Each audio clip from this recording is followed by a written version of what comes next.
રજાના દિવસે એક છોકરો અખબાર વાંચે છે। તે સમાચાર વાંચ્યા પછી તે તેના પિતાને કહે છે। પિતાને એ સમાચાર મળતાં જ તે કહેવા માંડે છે કે દીકરા, મેં તને કહ્યું હતું કે ઉપરના ઘરે મોડું થઈ ગયું છે, અંધારું નથી। તે છોકરો કોણ હતો અને એવા કયા સમાચાર હતા જે સાંભળો।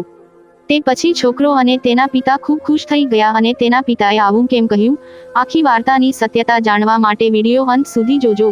પણ મિત્રો, વિડીયોમાં આગળ વધતા પહેલા મારી એક નાનકડી વિનંતી છે તમારા માટે કે જો તમે લોકો અમારી ચેનલ પર પહેલીવાર છો તો ચેનલને સબસ્ક્રાઇબ કરો અને વિડીયોને લાઇક કરો જેથી કરીને મારી હિંમત હજુ પણ વધતી રહે અને હું તમને દરરોજ આવી વધુ રસપ્રદ વાતો કહેતો રહું। મધ્યપ્રદેશ એક ડીએમની નિમણૂક એક જિલ્લામાં થાય છે જેનું નામ અભિષેક છે અને તેના પરિવારમાં અભિષેકના બે મોટા ભાઈઓ છે અને તે લગ્ન પછી અભિષેકના માતા પિતા સાથે રહે છે। ખુશીથી તેની પત્નીને તેની સાથે મોકલી અને કહ્યું કે પુત્ર, તું જ્યાં પણ જાય ત્યાં તારી પત્નીને સાથે લઈ જા અને બંને સાથે મળીને જીવન જીવી શકે। અભિષેક તેની પત્ની સાથે જ્યાં પણ જતો ત્યાં જ રહેતો અને પોતાનું કામ ખૂબ જ સારી રીતે કરતો। ડીએમ સાહેબ અભિષેકનો વ્યવહાર ખૂબ જ સારો હતો અને તે જ્યાં પણ હતો ત્યાં તેનું સન્માન થતું। જ્યારે પણ તેમની પોસ્ટિંગ થતી ત્યારે ત્યાંના તમામ વરિષ્ઠ અધિકારીઓ તેમનાથી ખૂબ જ ખુશ રહેતા કારણ કે ડીએમ સાહેબ ખૂબ જ રમૂજી વ્યક્તિ હતા અને દરેક કામ ઈમાનદારી અને મહેનતથી કરતા હતા। એટલે કે તે દુષ્ટતાને જરાય સહન કરતો ન હતો અને તે દરમિયાન તે મધ્યપ્રદેશના એક જિલ્લામાં પોસ્ટિંગ મેળવે છે। તે ત્યાં રહીને તેનું કામ સંભાળે છે અને ધીમે ધીમે થોડો સમય પસાર થાય છે। સમય અચાનક ડીએમ સર મુસાફરી કરવાનો પ્લાન બનાવે છે કારણ કે ડીએમ સરને ડીએમ બનતા પહેલા તેઓ કોચિંગ કરતા હતા।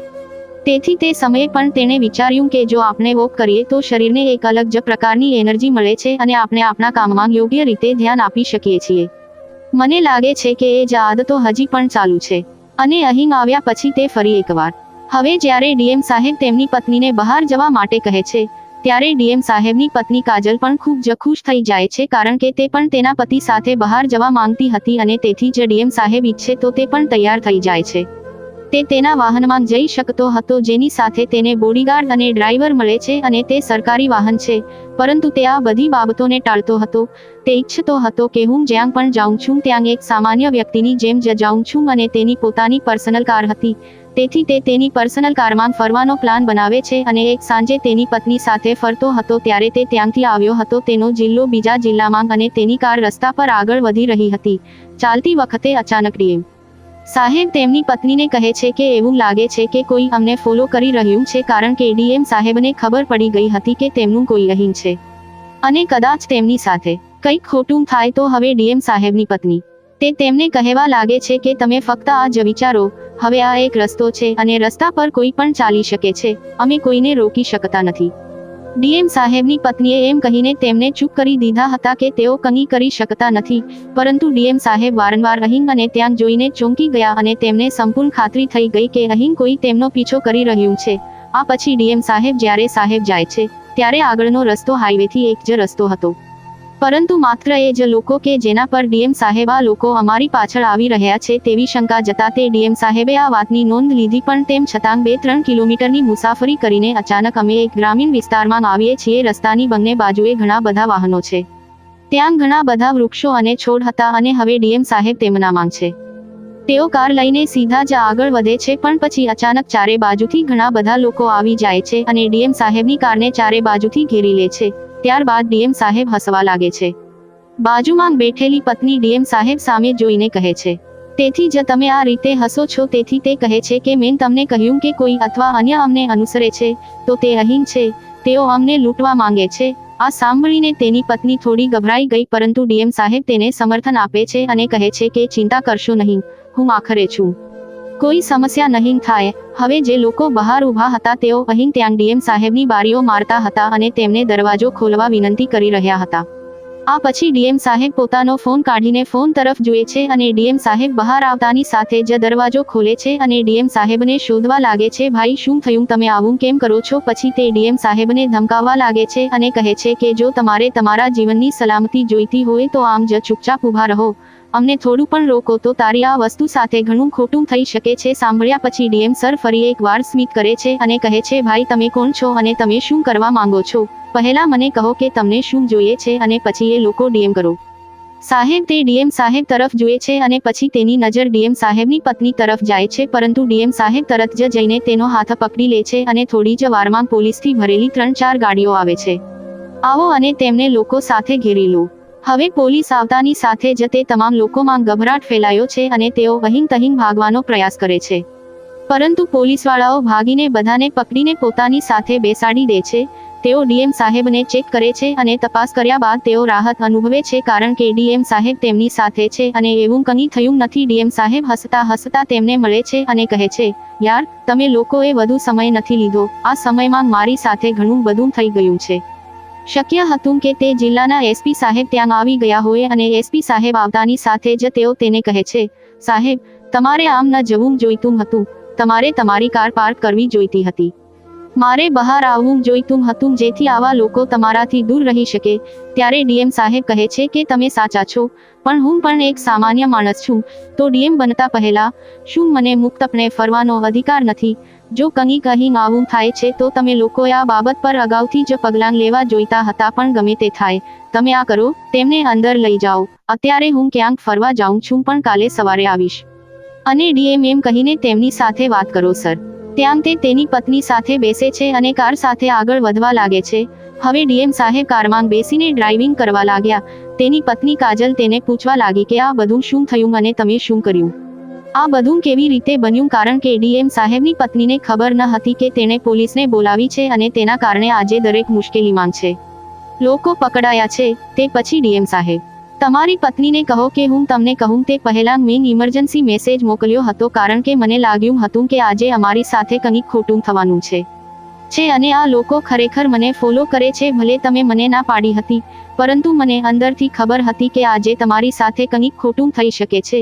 તેથી જ મેં ઇમરજન્સી મેસેજ કર્યો હતો. અહીંના એસપી અને ઉચ્ચ અધિકારીઓ અને લોકેશનને અનુસરીને તેઓ અહીં આવ્યા અને જ્યારે મેં કારનો દરવાજો ખોલ્યો હતો તે સમયે મને ખબર હતી કે લગભગ 1-2 મિનિટમાં આખી પોલીસ ફોર્સ આવી જશે.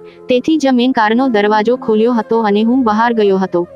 ડીએમ સાહેબની પત્ની પોતાના પતિ પર ગર્વ અનુભવે છે અને મનમાં વિચારે છે કે મેં તેની સાથે લગ્ન કર્યા તે સારું છે. આ પછી તેઓ ફરવા જાય છે અને ધીમે ધીમે રાત વીતી ગઈ અને બીજા દિવસે સવાર થઈ. ડીએમ સાહેબ તેમની પત્નીના ઘરે જાય છે. જાઓ અને સીધા જ પોલીસ સ્ટેશન પર આવો જ્યાં તેણે તે બધાની ધરપકડ કરી લીધી અથવા તે ત્યાં ગયો અને ડીએમ પોલીસકર્મીઓને કહે છે કે તેઓ તેમની સંપૂર્ણ પૂછપરછ કરે અને તેમના જૂથમાં કેટલા લોકો છે તેની માહિતી મેળવો. એટલે કે આ બધાને પકડો અને તેમની સામે કડક કાર્યવાહી કરો જેથી ભવિષ્યમાં કોઈની સાથે આવું ન થાય કારણ કે તેમની પાસે હથિયારો હતા અને તેઓ ડીએમ સાથે કંઈક ખોટું કરી શક્યા હોત. તેથી ડીએમને સજા થવી જોઈએ. શંકા એવું કહેવામાં આવ્યું હતું કે આ લોકો લૂંટફાટ કરે છે અને લૂંટની સાથે તેઓ જ્યારે ડીએમ સાહેબની પત્ની તરફ જાય છે ત્યારે તેઓ કોઈની સાથે ખોટું પણ કરી શકે છે. મોટા થતાં જ ડીએમ સાહેબને ઘણી બધી બાબતોનો ખ્યાલ આવે છે અને તેથી જ તેઓ તમામ લોકોની ધરપકડ કરવા માંગે છે અને આ પછી પોલીસકર્મીઓ પોતાની રીતે પૂછપરછ કરે છે તેમના સમગ્ર જૂથ વિશે અને તેમની કામ કરવાની રીત વિશે પણ જાણવા મળે છે.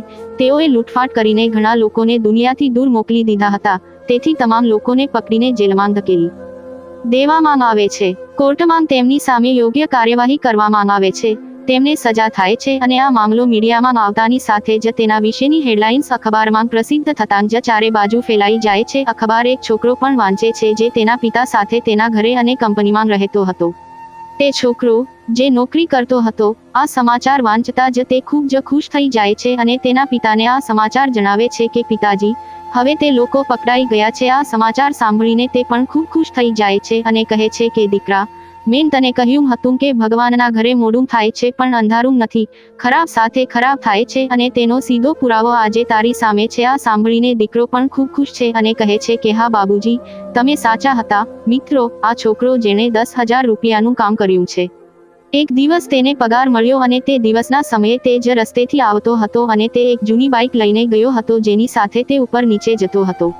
કંપનીમાં જતા તે જ જગ્યાએ પહોંચ્યો જ્યાં ડીએમ સાહેબ ઘેરાયેલા હતા અને અચાનક તેમની બાઇક અટકી જાય છે. તેઓ મદદ માટે અહીં ત્યાં જોવા લાગ્યા અને આવ્યા પછી તેઓ પૂછવા લાગ્યા. હવે તેઓ સામેથી મદદ કરે છે. તે તેમને કહે છે કે મારી બાઇક તૂટી ગઈ છે તો તમે મને મદદ કરી શકો છો. મહેરબાની કરીને મને કહો કે મારી બાઇક ત્યાં લઈ જવાની વ્યવસ્થા કરો. તેઓ તેમના હથિયારો બતાવી રહ્યા હતા. છોકરો અચાનક ગભરાઈ જાય છે અને તેને ખ્યાલ નથી આવતો કે તેની સાથે શું થઈ રહ્યું છે કારણ કે તેને આ લોકો પાસેથી મદદની અપેક્ષા હતી અને હવે આ લોકો તેના પર હથિયારો તાકી રહ્યા છે. તે કહે છે કે ભાઈ તારે શું જોઈએ છે? તે કહે છે કે તમારી પાસે જે પણ પૈસા છે તે અમને આપી દો અને તે પછી તે છોકરો તેનો મહિનાનો પગાર તે લોકોને આપે છે અને તે ત્યાંથી તેની બાઇકને પગપાળા ખેંચીને જતો રહે છે તેનું ઘર અને ઘરે આવ્યા પછી તે તેના પિતાને આ સમગ્ર ઘટના વિશે જણાવે છે અને તે કહે છે કે પિતાજી, મારે પોલીસમાં ફરિયાદ કરવી જોઈએ કારણ કે તેઓએ આ મહિનાનો પગાર રાખ્યો છે. અવારનવાર સાંભળ્યું છે કે પોલીસવાળા આવા લોકોને મળતા રહે છે અને તમારી આ વાત પર કોઈ ધ્યાન આપવાનું નથી, તો પછી તમે ચૂપચાપ તમારો સમય બગાડો. તે ભગવાન પર છોડી દેવું સારું રહેશે કારણ કે ભગવાન એક એવી શક્તિ છે જે વજનનું વજન કરે છે. કર્મ સાથેના ખરાબ કાર્યો જે સારા કાર્યો કરે છે તેને ખરાબ પરિણામ આપે છે અને જે સારા કાર્યો કરે છે તેને સારું પરિણામ આપે છે. તેથી ચિંતા કરશો નહીં. તેઓએ જે કર્યું છે તેવું તેમને ભોગવવું પડશે અને તમે તમારું જીવન આરામથી જીવી શકો છો. તમને શું ફાયદો છે? જો તમારે ત્યાંથી આવવું જ પડે તો સારું રહેશે કે તમે કાલે ફરિયાદ કરો અને આ લોકોને ખબર પડી જશે. બીજા દિવસે તારી સાથે કંઈ પણ કર. એક ભાઈ છે જેથી હું તેના સહારે મારું જીવન પસાર કરી શકું. આ પછી પુત્ર પણ પિતાની લાગણીને સમજે છે અને તે વિચારે છે કે તે ઠીક છે, પિતા સાચા છે. જો કંઈક ખોટું થશે તો પછી હું શું કરીશ? કે આ વિશે વિચારીને તેનો પુત્ર રિપોર્ટ્સ લખતો નથી અને તે જ જગ્યાએ કામ કરવાનું શરૂ કરે છે. તેમને સમાચાર મળે છે કે તે બધા લૂંટારાઓ પકડાઈ ગયા છે અને તેમની સામે યોગ્ય કાર્યવાહી કરવામાં આવી છે અને તેમને જેલમાં પણ નાખવામાં આવ્યા છે અને તે પણ એક ડીએમ સાહેબના કારણે. તો આ સમાચાર સાંભળીને બંને ચોંકી ગયા.